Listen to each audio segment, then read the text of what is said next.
start, since we take our pride in starting on time here. I would first like to inform you that this seminar will be streamed, so you can watch it afterwards if there were things you missed. My name is Julie Wilhelmsen. I'm a senior research fellow here at the Norwegian Institute of International Affairs, and I will be chairing this seminar. And this seminar is co-hosted by the Consortium for Research on Terrorism and International Crime. The topic for today is Fighting Violent Extremism: What can be learnt from the Northern Caucasus? So we will have 45 minutes of presentation first, and then there will be 45 minutes for Q&A afterwards. So please note down your questions for afterwards. Those of us who are trying to work on this field are acutely aware, I think, of the importance of understanding the different drivers of violent extremism. So even if we can point to certain general mechanisms that are at work across the globe, there will always be region-specific factors that drive violent extremism. And I think, at least for those of us who studied the Northern Caucasus, this is particularly relevant for this region-specific drivers. But also when we discuss responses to violent extremism and evaluate what type of responses are efficient, to use that word, there is a specific regional context which needs to be taken into account. Some responses might work in some places, but not in others. On the contrary, they may even foster violent extremism and not alleviate the problem. I mean, some of the types of responses that we try to put to work to address the problem. So today we have with us an extraordinarily qualified speaker to shed light on both drivers and responses to violent extremism in a region that I think the Norwegian audience knows very, very little about, namely the Northern Caucasus. Her name is Irina Starodubrovskaya. She is head of Department of Political Economy and Regional Development at the Gaidar Institute of Economic Policy in Moscow. And of her very many research interests, I think studying the Northern Caucasus and processes of radicalization has been her main focus for the 10 past years. And what she will present to us today is material she is working on, an analysis she's working on for a book that will be published in the future. So Irina, the word is yours. We're looking forward to listening to you. Hello to everybody. I'm going to start with quite a trivial idea that to understand how to fight violent extremism or radicalization or violent mobilization, I actually prefer the word radicalization because it indicates that it's the process, and because I will speak more about ideology than about real practices. So to understand how to fight, we should to understand what this phenomena actually is and what are the root causes of this phenomena. If we try to look at academic literature on this issue, we will find out that very different things are mentioned in this connection. Some experts speak about economic grievances, some experts speak about psychological problems, some experts speak about jihadist groups at work. And maybe it's a good idea to put all these different aspects to some general scheme. And what I would propose is to use the market model for the analysis of the root causes of violent extremism or radicalization. When we can analyze demand for radical Islamic ideologies, we can analyze supply of radical Islamic ideologies, and we can discuss somehow or other cost-benefit ratio as, of course, it's not the real price. We should understand that analogy is analogy. But nevertheless, it's some mechanism how people choose products on this very specific market. But of course, to use this market analogy, we should agree that people really choose, that they are capable for some rational choice. And maybe I will start just with this very problem. As if we look at different approaches to demand for radical Islamic ideologies, we can actually identify two big groups of ideas.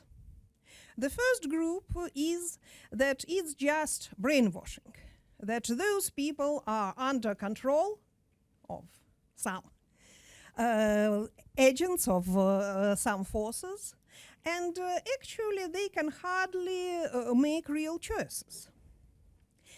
And the other idea, the other group of ideas, it's that there's really at least some rationale behind their decisions.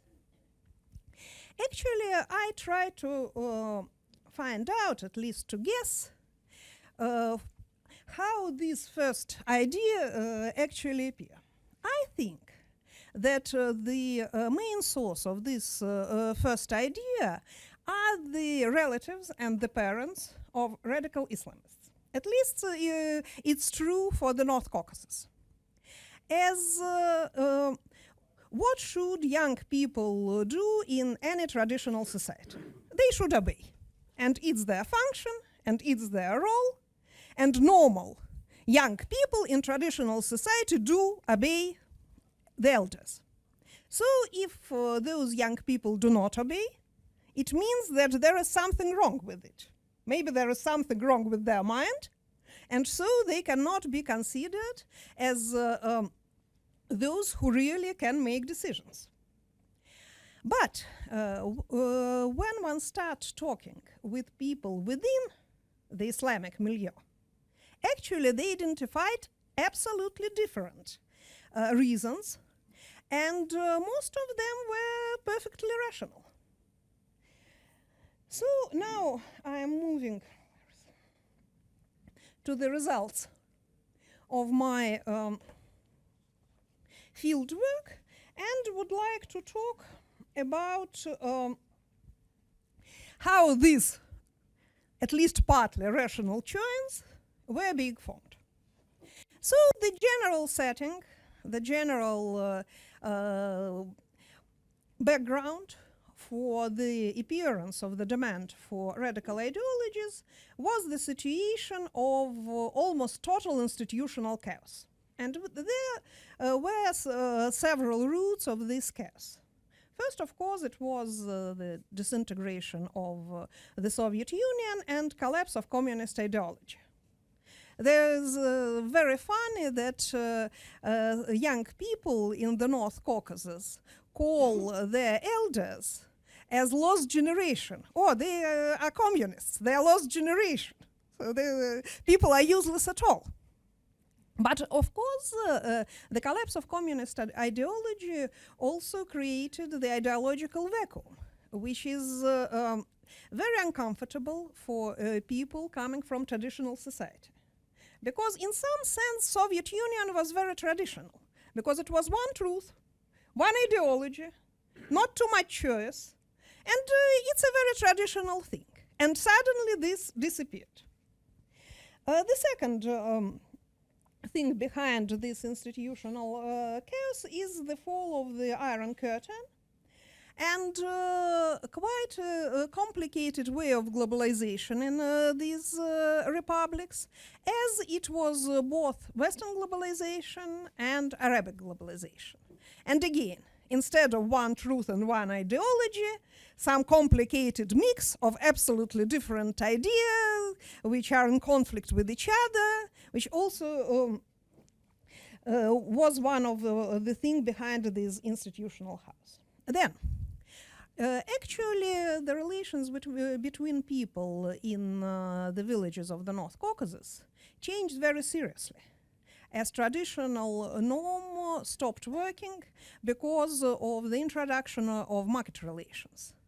As now people are assessed not by their merits or by their age, but by their richness, by money.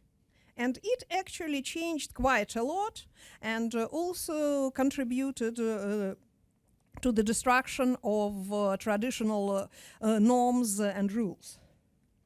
And one of maybe of the main factors and one of the main undervalued factors is rapid urbanization. Maybe it's the most visible in Dagestan, but it's also influenced the situation a lot in Chechnya and in Kabardino-Balkaria. And it was a very specific model of rapid urbanization, because it was not only an inflow of migrants and mainly migrants from mountains. It was also outflow of urban dwellers. So the city culture actually was ruined completely, because those who were bearers of this culture, they just went out, and those who come to the city from rural areas, from mountains, they actually didn't know what city culture was. So if we take all these factors in total, I think we can see that it was the real institutional chaos, and actually it's not a new phenomenon, because this phenomenon was described quite a lot in early sociological theories and was named as disorganization by Chicago Sociological School and as enemy by Durkheim. And I think that this very phenomenon, this very situation, is critically important for the demand for radical Islamic ideologies in the North Caucasus. So, and what actually is in demand in this very situation? I think several things are really in demand. And the first thing is the strict set of norms and rules. As when you have this institutional chaos, actually the costs of interaction with people are very high.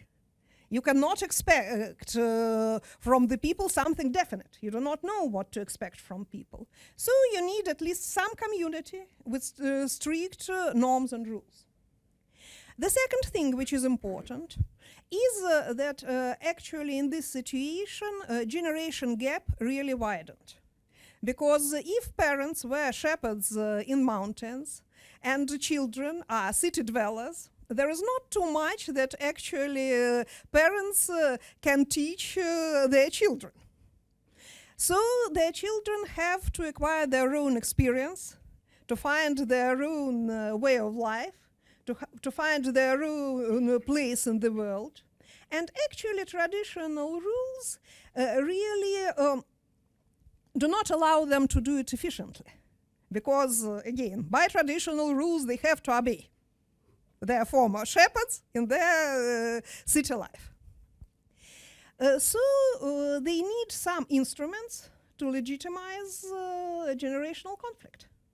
And actually the phrase, the word of God is more important than the word of father, was quite common in my interviews. The third thing which is in demand is the community of like-minded people.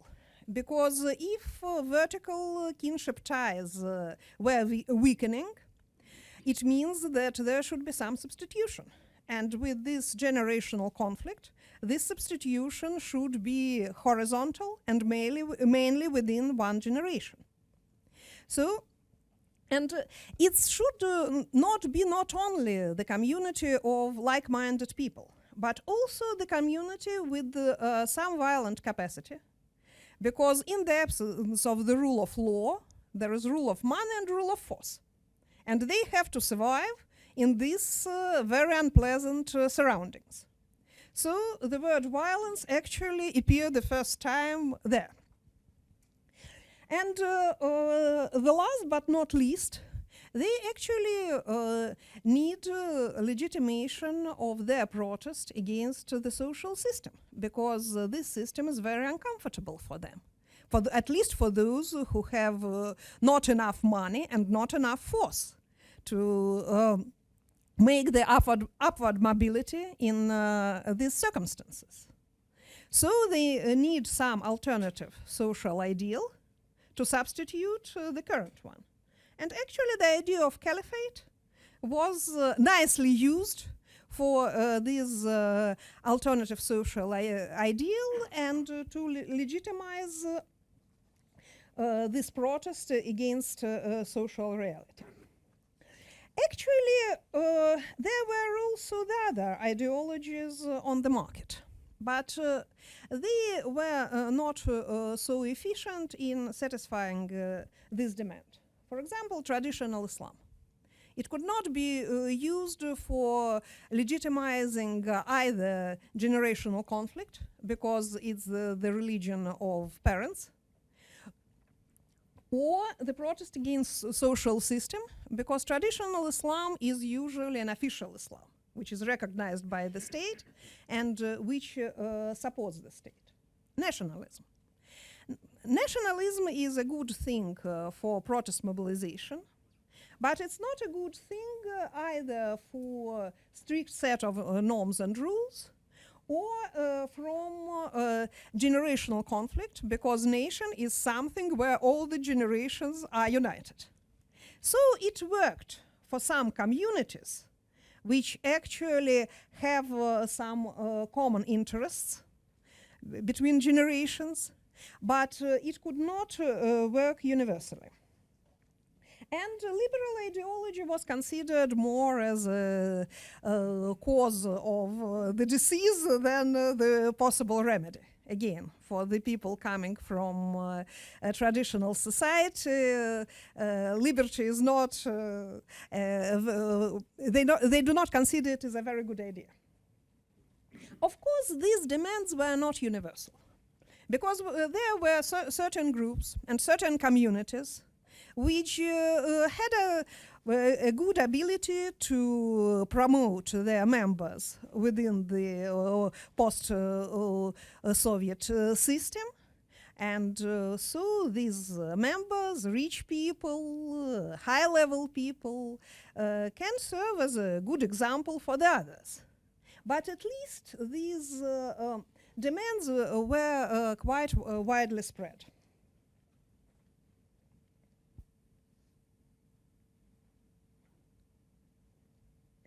Very interesting question, I think. How actually people choose between more moderate and more radical or more violent options of Islamic ideology? As there is no general Islamic radical ideology, of course. There are a lot of different versions, and some of them are more moderate, and some of them are more radical. Because among those whom I prefer to call Islamic fundamentalists, of course, there are no good terminology at all, but I prefer to use this word as maybe the most neutral, if not the most precise. So among Islamic fundamentalists, we can actually identify at least three main groups. First, those who are not involved in politics at all. They prefer to concentrate on Islamic way of life within their families. Second, those who fight for their ideals within society, but use mostly peaceful and moderate ways to do it. And third, jihadists who want to establish caliphate here and now, and who are ready to fight by violent ways. So how do people choose? Several things are important, and maybe here I will concentrate more on examples than on some general things. So it can happen just by chance, just because of a person actually is in certain milieu, which is radical. It's possible. Actually, some time ago, I met with one lady who was of quite radical Islamic views and whose brother was killed in a counter-terrorist operation. And she explained to me that actually she was an actress. And she was converted to Islam just suddenly, even for herself. She lived in Moscow. She came back, she's from Dagestan, came back to Dagestan, and the only person among her close circle who is actually of Islamic views is the lady who later became suicide bomber. So it was actually her way into the Islamic milieu. And of course, it influenced a lot the way how her Islamic views developed. However, when she told me her story, he didn't think that it was really the reason why her views started to be so radical. Because what she really described for me as a reason was this atmosphere, this environment in which she had to live within this milieu. Because each day and night it was the information that the brother of this lady or the husband of that lady was arrested, and maybe this time he is tortured or humiliated, and nobody knows where he is, and nobody knows what is happening with him, and it's the constant stress under which she lived. Actually, she told me that when she immigrated, her views became much more moderate, because she just left this terrible, stressful milieu full of hate and grief. So maybe the more important thing is the spiral of violence, or the vicious circle of violence. And actually it's one version of it I just have described. Maybe the best description of the vicious circle of violence is in the book of Georgy Derlugyan, and he describes it as fear for oneself, revenge for members of a we group, and dehumanization of enemy. So actually more we can see all these things in the story, or at least the basis for all these things, in the story of this lady. However, not all the people actually were so emotional and started to be radicals because of such an emotional factors. I talked quite a lot with several guys who used to be in jihadi group, but they left. They were not convinced by the leaders. And so we discussed with them the reasons why people started to be jihadists, why people leave jihadi groups. And their analysis was so close to standard cost-benefit analysis that I was really very much surprised. Because they started to say, okay, let's take one problem. The problem that in Russia, in the whole Russia, girls were prohibited to go at school in hijabs. What can we do with it? Of course, we can take girls from schools and start to teach there at home, or they would not be taught at all. But it actually can provoke some response from security services and some violent response. We can do different things. We can start meetings, we can start demonstrations, we can try to fight for it by peaceful means. Actually, it would not bring any positive result, and so there is no benefit. But there would be costs comparable with the costs of violent actions, as the members of these demonstrations can be beaten, arrested, humiliated, tortured, actually as those who are involved in violence.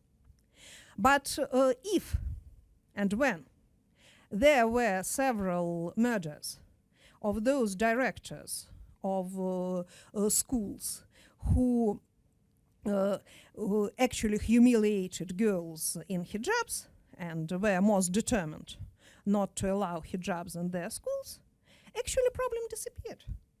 All the others agreed and tried not to pay attention that girls continued to go to school in hijabs. Of course, I think for most of us sitting here, such cost-benefit analysis is not very comfortable, because it seems to be a little bit too much a cost to kill people, to solve this problem. And here maybe we come to the fourth, here it's a different order, but it doesn't matter, to the fourth factor, which is actually the culture of violence. So this cost-benefit analysis works if people really are ready to accept violence as a way to solve problems. And actually the culture of violence in the North Caucasus was supported by in many ways. By just street violence and criminal groups, because many of those people who were converted to Islam were from criminal and semi-criminal world. Two wars in Chechnya, of course, was a very serious factor which contributed to the culture of violence. Of course, vicious circle of violence per se is the way how people accepted violence as a way to revenge. So actually these are the four reasons, the four factors, how people, which people use in their choice between more moderate and more radical Islamic ideologies. Let's talk a little bit about the supply.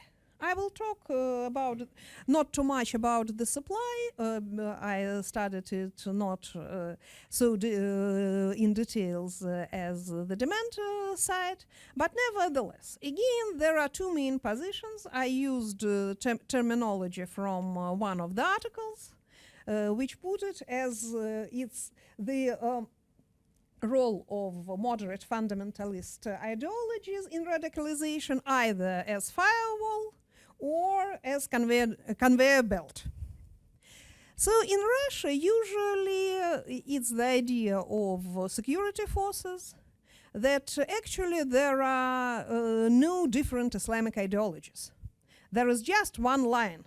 When people are first indoctrinated by moderates, and they are transferred in chain to more and more radical views. And the other idea is that it's actually a competition between different ideologies, and so it's two-road way. So as a result of this competition, people can become either more radical or less radical. So if some people become more radical, it doesn't mean that the first idea is correct. It just means that it's two-road way. I also try to find out the source of the idea of conveyor belt in the way I just presented it. I think that the initial source of this idea are actually jihadists themselves. Because when they talk to people, to security officers, of course they presented the situation as that they are heroes, and all the others, of course, they share the same ideas, but maybe they are not brave enough to go underground and to start fighting. But actually, these ideas are universal. I heard from the people in Islamic milieu actually absolutely opposite idea. There was a situation. I interacted quite a lot with one group of those who maybe can be called Islamic radicals. And when we started to interact, actually just this moment, their leader and their friend, their teacher was killed. And actually I started to think if it would not force them to go underground. And the next time we met, I tried to ask them cautiously what are their ideas. They gave me a very interesting answer. They told me that we are not weak people who are guided by emotions and who will do the things which are opposite to their ideas. We will continue our way of political struggle in spite of all the losses and problems. So they understand strongest and weakness in absolutely opposite way. There is no universal and obvious answer to this dilemma. My findings of my field work are that there is the real competition. I know for sure, for example, that several groups of Islamic fundamentalists in Makhachkala worked hard to prevent people going to ISIS. And I actually know quite a lot about the work of one of these groups. Parents, when they understand that there are some problems, they actually know the telephone of the person whom they have to call. And then the group of young fundamentalists who know quite a lot about the ideology of ISIS and the ideology of the other jihadists who do not support ISIS, and ideology and more moderate versions of this ideology, and are much close to those people who actually want to go to ISIS than, for example, security services or even imams of their mosques. They start the conversation. Do you know that this jihadi supporter doesn't support ISIS? Oh, you didn't know about it. And do you know that jihadi supporters also doesn't support ISIS? You really didn't know about it. Maybe you will think twice before going. And these are just the real stories.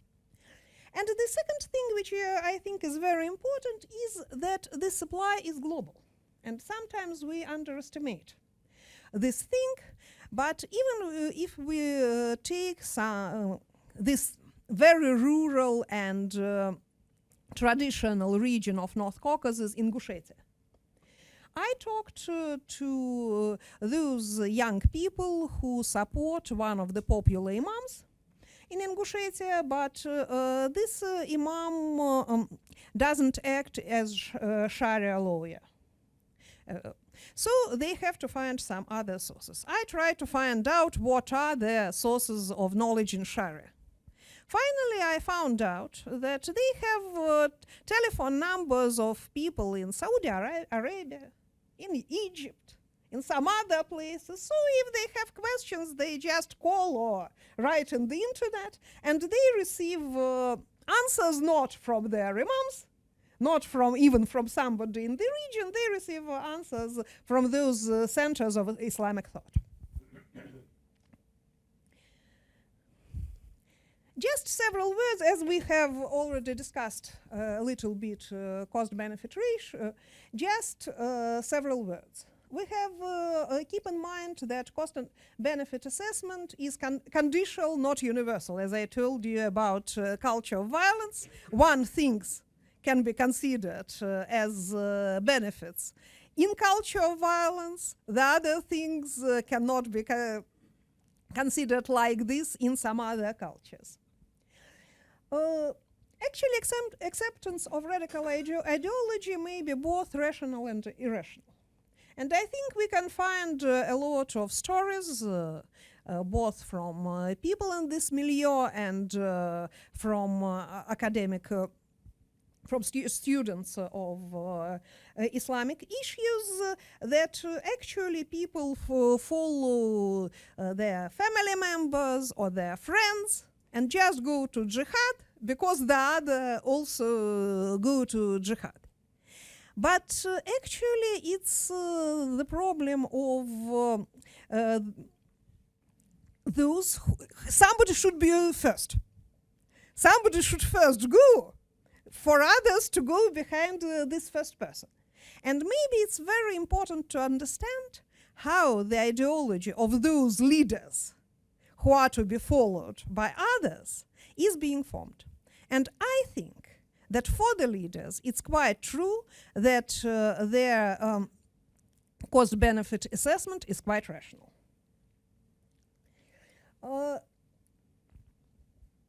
About radical religious interpretations and their roles. I think, of course, they form certain background for violent mobilization, but they do not determine it.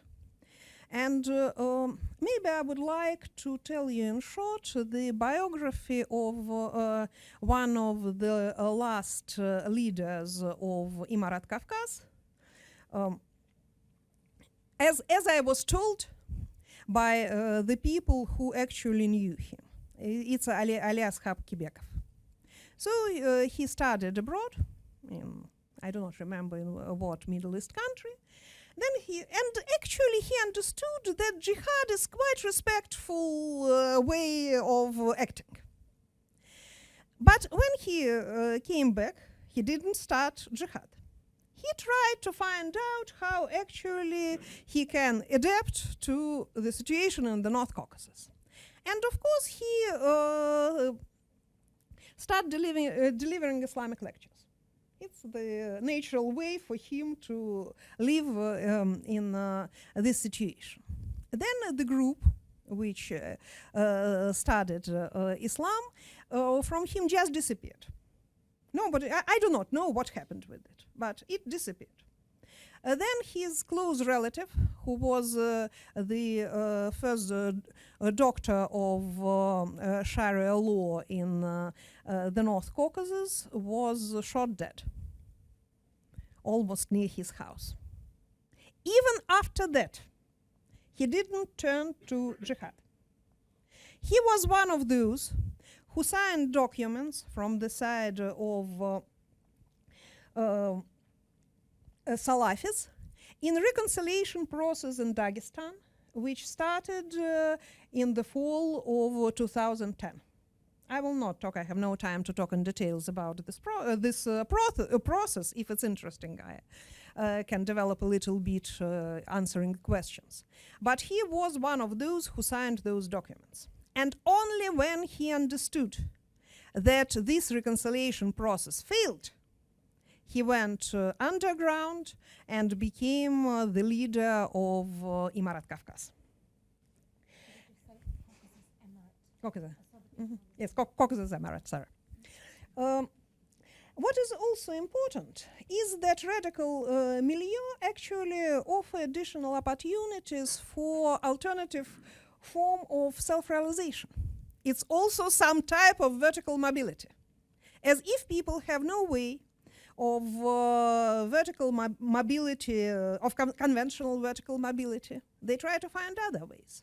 For example, they can find these ways in protest movement, in peaceful protest movement. They can become opposition journalists. They can become civil society leaders. Many of them in North Caucasus really did. But if this way is also closed because of the pressure from security forces, there is one more way. There is a violent way. And actually, we also should keep in mind that it can be also considered as some way of vertical mobility. If these people are quite respectful, if they really have a say in making decisions, it's also one of the possible ways. Okay, we are coming to the final part. We are coming to the lessons to be learned. As usual, lessons are there are two parts of these lessons. What will work and what wouldn't work. And I will start with negative lessons. What doesn't work? The first conclusion is that force is not a universal solution. Maybe it's in contradiction with the current situation in the North Caucasus, as we know that the underground militants were really forced to stop acting. And there are very few terrorist acts now. But I think the situation is not so simple. As first, there was an ISIS factor, which really influenced a lot. And second, such a protest usually goes in waves. And actually, the most active people from the previous wave, they were just killed. But when I talk to some people who went abroad, who from the radical villages, all they talked about is revenge. Either by themselves, if they would not be able, their children should go and revenge for them. So the situation is really not as calm as we can see it from the appearance. And the other aspect of this use of force is the maybe really undervalued aspect, is that it's really a huge loss of human capital. For example, in Kabardino-Balkaria, I was told that in some villages, on some streets, there is no youth at all. All the youth was killed. They were either policemen or underground fighters, and actually they had killed each other. So I think this human capital aspect should be taken into account very seriously. Second, I think I have already talked a little bit about it, that state support for traditional Islam is not an efficient way to fight radicalization. Again, traditional Islam cannot satisfy the demand for legitimation of generational conflict and of protest, because it's the religion of fathers and it's the official Islam recognized by the state and supported the state.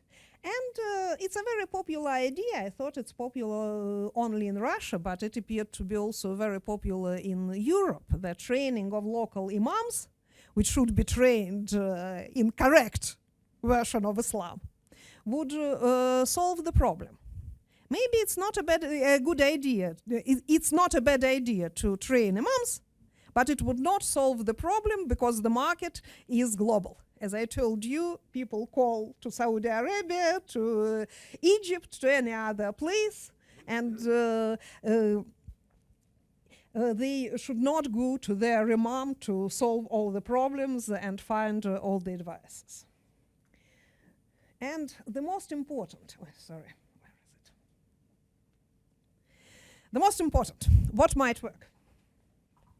First, state should regulate cost-benefit ratio and distort competition in favor of moderates. I think from what I had talked about, it's obvious. As if you have, if the costs of moderate and violent Islamic ideology are comparable, and if there are more benefits on the side of violent way, it's obvious what is the result. So state should be very cautious in regulating these things. And even if we say that chance plays quite a serious role in determining radical or moderate views, actually chance also can be regulated. If you have a lot of moderate preachers and they can really preach, but you try to suppress radicals, the chances to listen to moderate preacher are much higher. And the situation now in North Caucasus is that almost all the famous moderate preachers are either in jail or were forced to migrate. So there are almost no moderate fundamentalist preachers. And I think that it creates much more chances for radicals.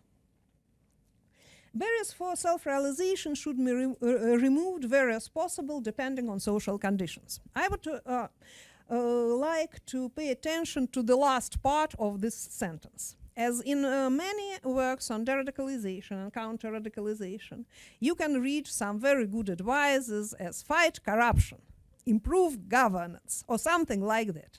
It's very good advices, but I do not know actually how to fulfill these things in those social conditions where actually the radical ideologies are developing.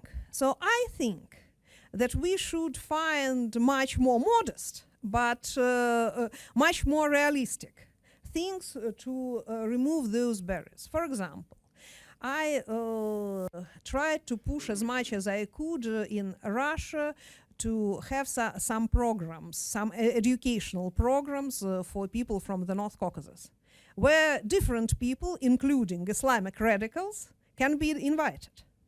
I actually couldn't convince decision makers that it's really necessary, but I think it's a very good way how to remove these limits. The other thing, business. Small business is a very good instrument actually to keep people from violence. They have something to lose when they have their business. And I was told by some of the people from this milieu that businessmen do not in mass participate in violent activities. But again, in current situation, small businesses of religious people are usually under very serious monitoring and pressure just because those people are considered as radicals. One more way to remove these barriers is the dialogue about strategies and perspectives of society. Because I was really surprised how for those people who consider caliphate as the best future for them, how it is important for them to participate in discussion on the current issues in the society where they live. Because for them it's a real problem to feel themselves as second-rate citizens. I understand that the fourth line is a little bit risky, but nevertheless, I think that political participation of Islamists is preferable to non-participation. Both things have their pluses and minuses. But as we have to choose, I think that participation is better. And if I have another 5 minutes, what do I have? I will tell one very interesting story about the real participation of Islamists in politics in the North Caucasus. As in Karacháyevo-Cherkessia, 3 people from the party, which was quite strangely called Real Patriots of Russia, were actually elected as MPs. But Real Patriots of Russia was the renamed Islamic Party of Russia. And when religious parties were forbidden, they were renamed. So 3 people were elected. And they participated very actively and efficiently in fighting radicalization, because they really could be mediators between security forces, and security forces have to listen to them because they are MPs, and radicals. And radicals had to listen to them because they are Muslims. And so I think that it's a very interesting, it's not a well-known experience, but I talked to one of these MPs, and he told me a lot about the meetings they organized, where really law enforcement agencies and radicals participated and discussed these things and came to certain informal agreements. So I think it's a very interesting experience. And so it's one of those best practices of conflict mediation which I think should be widely disseminated. Because we usually know those practices which are on some global scale, on regional scale, on society scale. There is a huge reservoir of best practices on village scale, because many conflicts are just in certain villages. And in some villages, they come to the violent stage, and in the other villages, it didn't. And one of the most important effects of this difference is successful and good mediation of the conflict. And the last thing I would like to develop a little bit on, and it would be really the last, I told on the previous slide that I think that religious views form the background for radical actions, for violent actions, but are not the only cause of them. I think it's true when we are talking about the process of radicalization. When we are talking about the process of de-radicalization, I think that religious background is more important to this process than for the process of radicalization. Because when a person has already made the decision to join radical circles, to join jihadist circles, this person really is indoctrinated. And he really started to assess his future according to certain Islamic doctrines. And to fight these doctrines for de-radicalization, I think is very important. Actually, I heard very few ideas from the Islamic milieu that they, for example, have to go to ISIS because they want to go to heavens. You know, this popular idea that in cost-benefit analysis, the idea to go to heavens should be included as a benefit. I do not think it's serious. I really maybe heard it once from the person who never went to ISIS, and it was just wishful thinking. And then he was explained by one nationalist that ISIS is a conspiracy of Jews, and so now he stopped trying to go to ISIS and is going to become the trainer in local sports school. So I do not think that it is really serious. But when we are talking about de-radicalization, it's really serious. Okay, thank you very much. I think it's the end of my talk. Excellent. I will ask you to keep seated. So if you could please just raise your hand and indicate both your name and your affiliation and a question or a comment.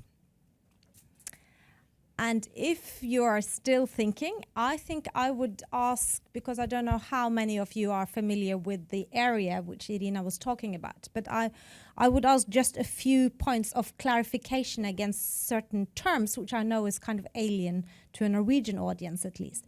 And that's what you call official Islam and traditional Islam. So could you just elaborate a bit on what that means in the context of Russia and the Northern Caucasus?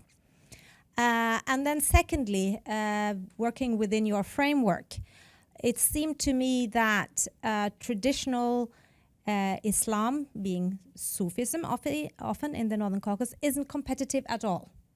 Is that so? Is there no potential for Sufism to be competitive in this setting? And secondly, how does the use of official Islam to try and kind of outbid radical Islam, how does it work? How efficient is it? Please raise your hands.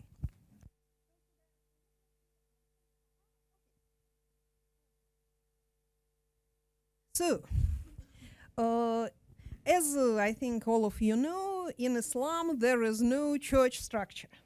But in Russia, it was created by Ekaterina the Great and was called Muftiyat.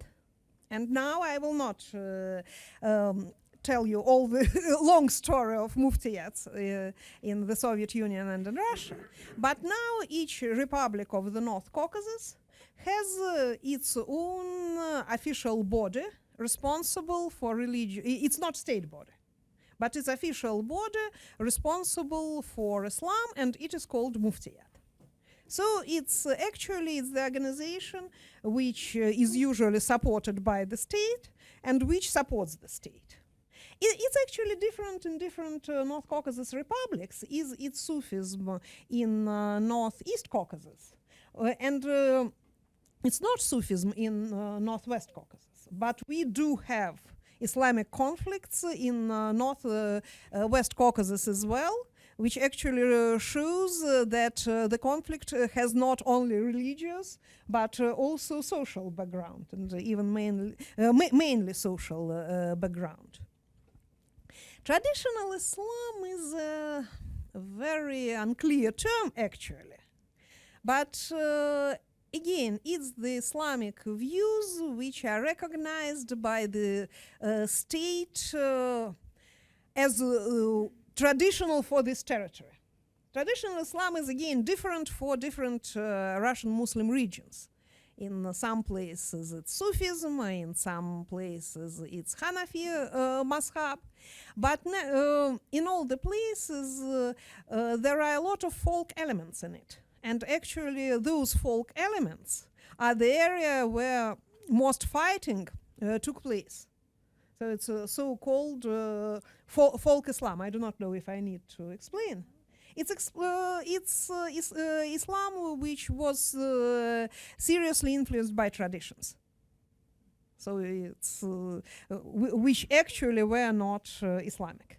And funerals were maybe the main area where these conflicts appear, because there are a lot of traditional and adat, so-called, elements in folk Islam about funerals, which are not accepted by Salafi youth.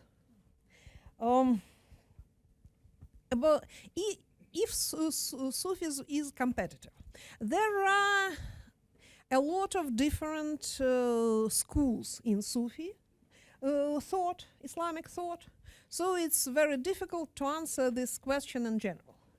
For example, in Dagestan, there were certain Sufi sheikhs who were very close to Salafis, and actually their supporters could not become Salafis, but were actually very close to them. For example, mainly it was among Kumyks. It's one of the ethnic groups in Dagestan. And when I talked with one Kumyk, I asked him about his religious views, and he told, "Oh, I am a supporter of Muhammad Mukhtar." It's one of the sheikh.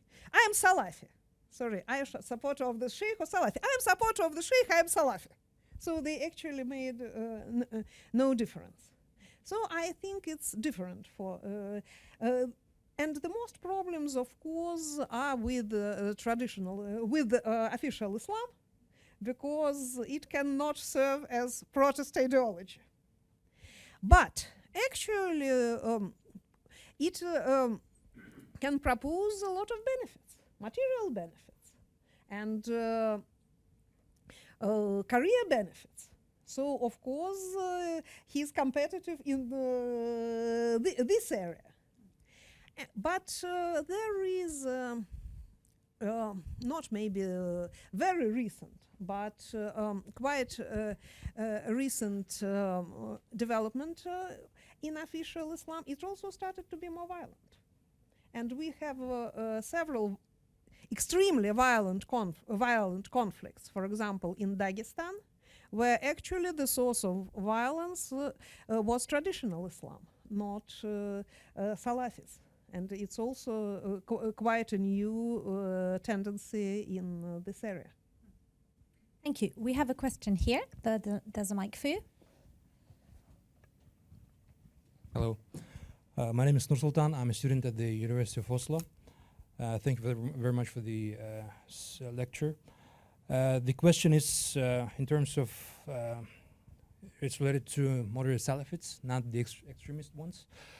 Did you see any linkage between moderate Salafists and the tendency of Caucasians to radicalize or to mobilize to Middle East, let's say? Because many experts, at least in my country, in Kyrgyzstan, they claim that even though Salafit may not be extremist, the fact that he or she is a moderate Salafit is already a good background for him or her to radicalize in the future or to become an extremist. Thank you. Actually, I tried to discuss this issue for quite a long in my presentation, but maybe I will repeat. There are two positions. Why is this position which you referred to? And the other is that it's the real competition between moderates and radicals. And I think, and I base my thinking and my guess on the results of my fieldwork, that it is the real competition. And I know several examples when moderate Salafis really try to stop people going to ISIS. But as in any competition, it's a two-way route. In the competition, people can become either more radical or less radical. So yes, some people are becoming more radical, but it doesn't mean that they are becoming more radical because those moderate leaders, for example, in reality are radicals.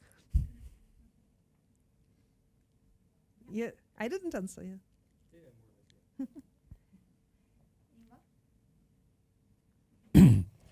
Thank you very much.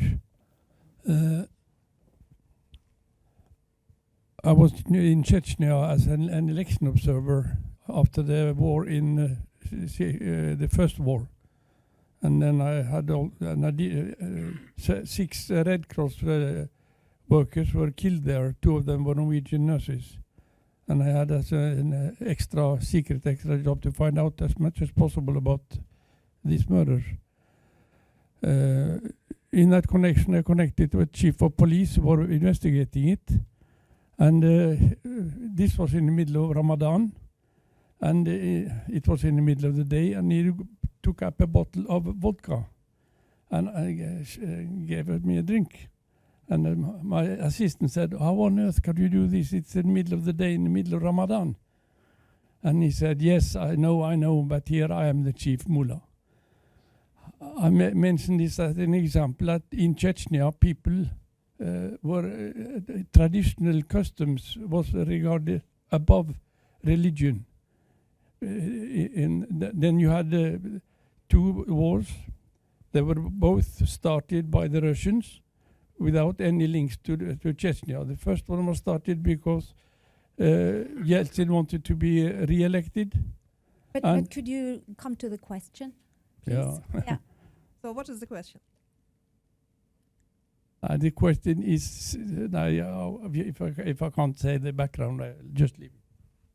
No, please do. Just try to, because it sounded like you wanted to tell us about the 2 wars, which is too long for our time frame. But short background and then the question. That's okay.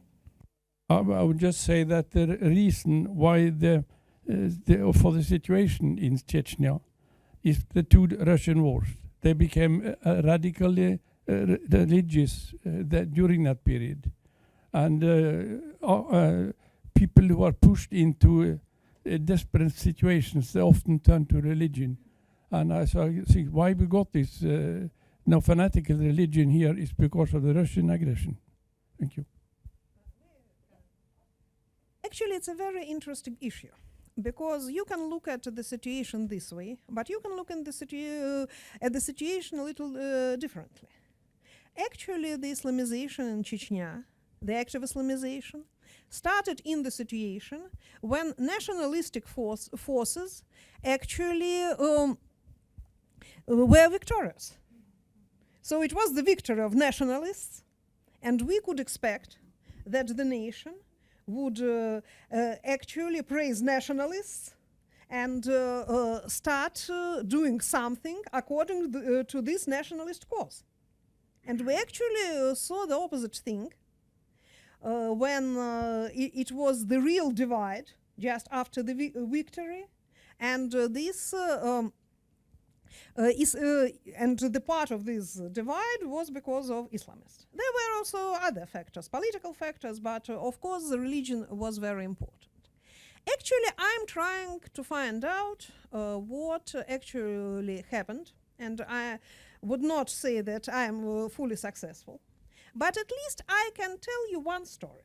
And it was the story from the person who really participated in the Second War on the side of Islamists. And he's a person from Grozny, and even now he remembers about his class where there were a lot of people from different nationalities, and for him it was very comfortable. He is actually absolutely not the person from who was marginalized or something like that. But when this nationalist revolution started, people from mountains came to Grozny and told, you, those who live in Grozny, you are bad Chechens. You do not respect our adats, our traditions. You marry Russians, and it would be better for you just to leave and your flats to stay with us, your property. But then Islamists came and told first there are no good and bad Chechens because all of us are Muslims, and that it's impossible to take property just by force because Sharia laws should be actually followed. And young guy from Grozny started to support Islamists. I cannot make general conclusions from one story, but I just told you the story. Okay, Anne. Anne Tusvik-Bonde from the Human Rights House Foundation.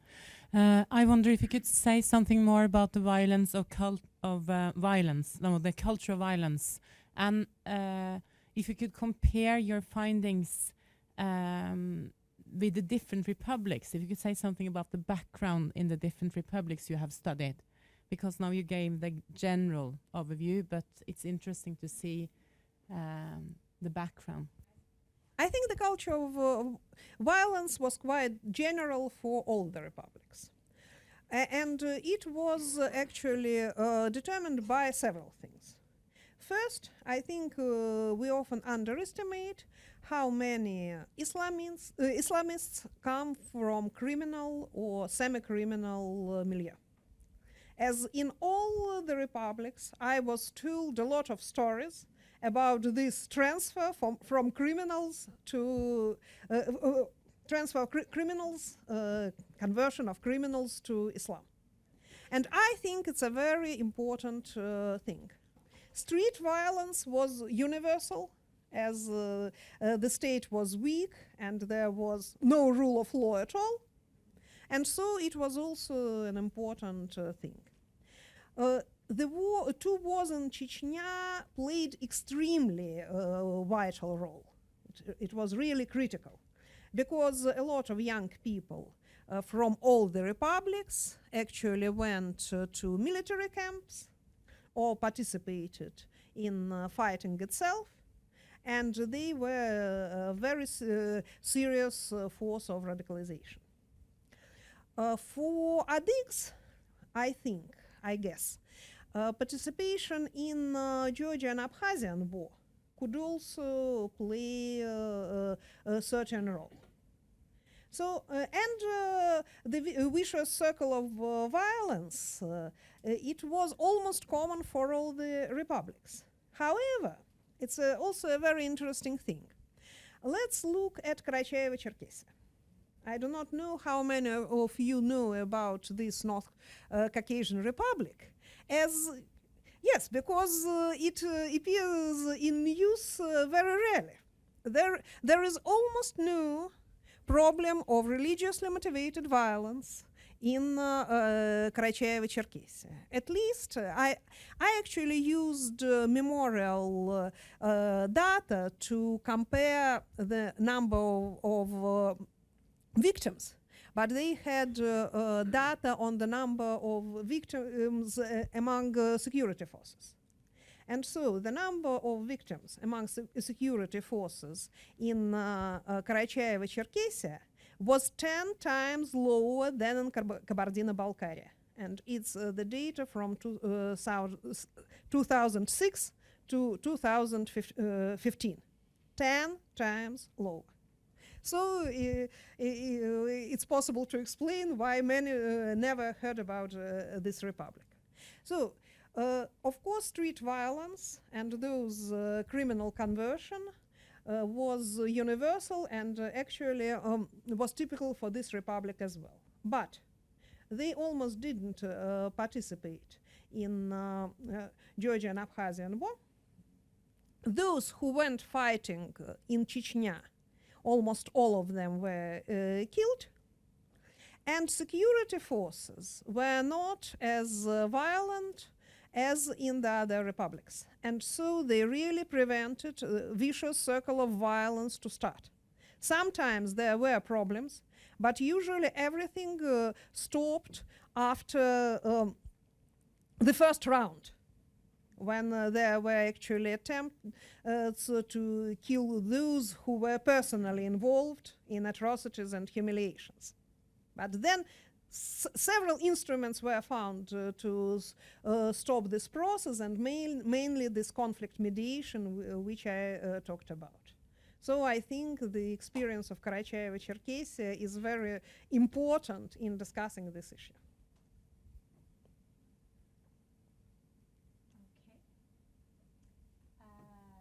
I think we have come to an end, since there are no more questions. And then I would encourage you, if you want to work on this topic academically, to maybe make contact with Irina. And also, if any of you have questions on some of the words which have been used, which you haven't understood, then you can approach either Irina or me. Do we have an announcement for the next seminar within this series? I would just like to say that it's very easy to find me on Facebook. So it's the universal way how to get in touch. Yes, absolutely. Okay, so thank you very much. Quick question. Yeah, okay. Here's another question. We still have time. Thank you. My name is Arne Cornelius, and I'm from NRSCI. We work on geopolitical risk. A couple of questions. In terms of strengthening our ability to predict and forecast developments, do you see any trends or indications of where the extreme Islamists who conduct violent attacks have been prior to their attacks? Do you see if they've been primarily in rural areas or in urban areas, or a combination? That's my first question. Second question. The North and South Caucasus are very important in the future because it's a corridor in the new Silk Road. And it's a very important region between the Middle East, Russia, Central Asia, and Europe. Do you see any indications or increased interest in conducting attacks against foreign businesses in the region or against oil and gas infrastructure? Thank you. For the second question, the answer is no, but I am not an expert in this field at all. The first question, of course, it's not an easy one. I think that the center of radicalism now, the centers are cities. But it doesn't mean that specific attacks should be carried out in the cities. But the only thing I can say that the centers, of course, are the cities. The centers of radicalism, of radical ideas. But you see, your question is more about networks. And I am not too much an expert in networks, more in ideologies and reasons for radicalization. Okay. Since I was so quick, I will open up the floor again. Anna. I had another question. When it comes to your own security investigating this, could you say something about if you meet any problems when you publish your results and when you do your fact findings? You see, it's very difficult to assess the real risks, as nobody knows. Several times I met people with automatic guns. I do not know how risky it was. Yeah. As I'm sitting here, maybe it was not too much risky. With the publish of the results, so far, no. But you see, my results are very academic. So it's you can say things in different way if you are trying to put it politically or in academic style. I prefer the academic style. Another question here. Thanks. Aspen Lopak is my name. You're describing the radicalization process in these republics in North Caucasus. To what extent did that lead to Islamist radicalism only in their own countries of origin? And to what extent did it lead to jihadism in other countries, in fighting for Daesh or other Islamist terrorist groups? And because I guess that to some extent it did lead to the recruitment of these fundamentalists to fight outside their countries. And is there any parallel in terms of that happening to quite a large extent around 2014 onwards for a year or two, and then sliding off again, similar to what we've seen in Western Europe, where the recruitment was quite huge around 2014 and a year or two later, and it has declined since. Is there a parallel pattern in the recruitment from the North Caucasus? I think actually it's also the matter of choice. Because if people want to fight, they have to decide either they want to fight in the North Caucasus or they would like to go abroad. And again, they take into account different factors and different reasons. I think if we are talking about recruitment, there was one more reason for so huge recruitment to ISIS from the North Caucasus.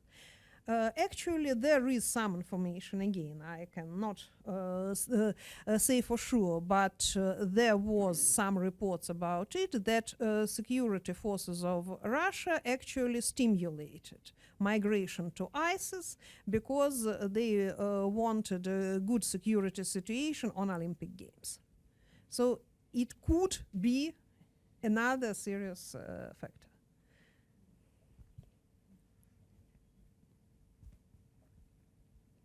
I'm Ole Martin Storman, I work here at NUPI. I want to follow up on the last question.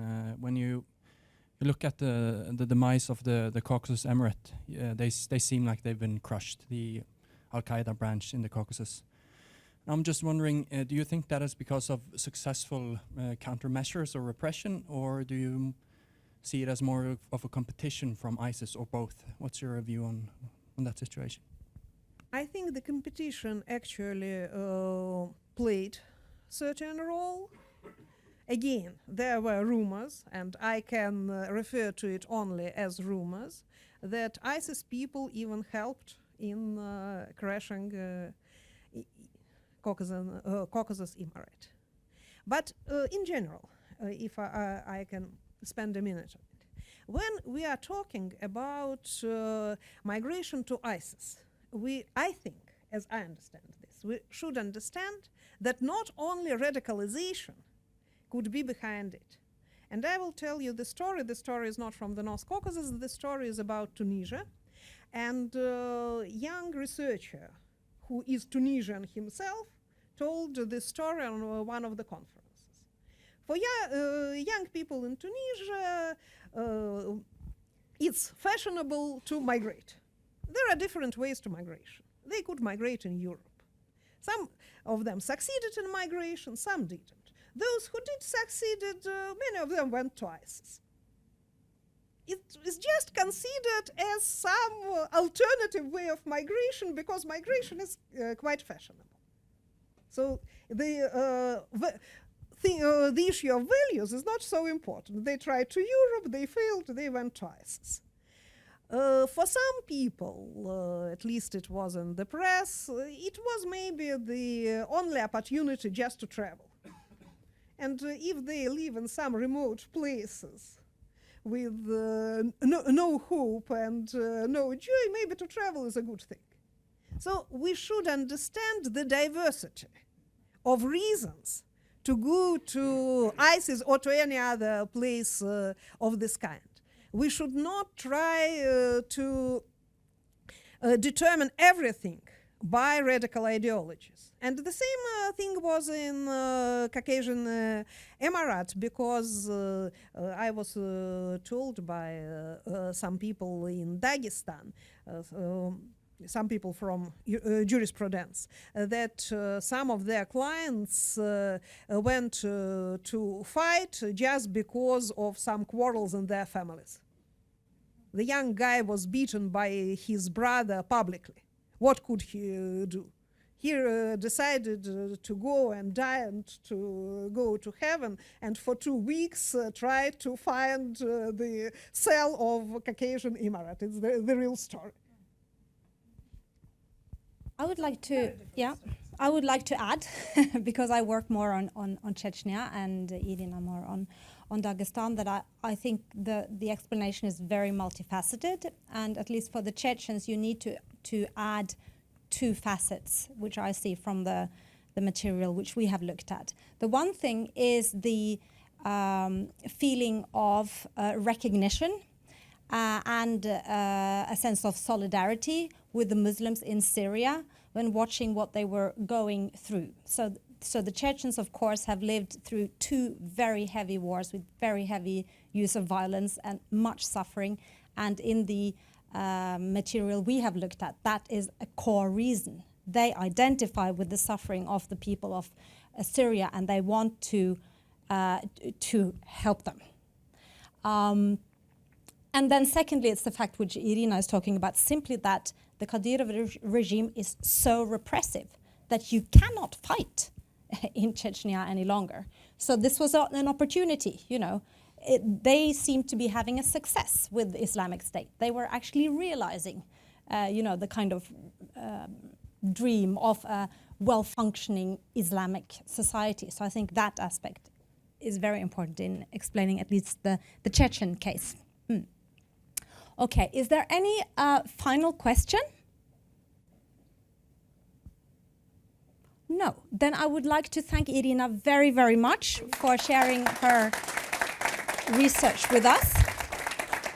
And then I would like to thank the audience and welcome back another day.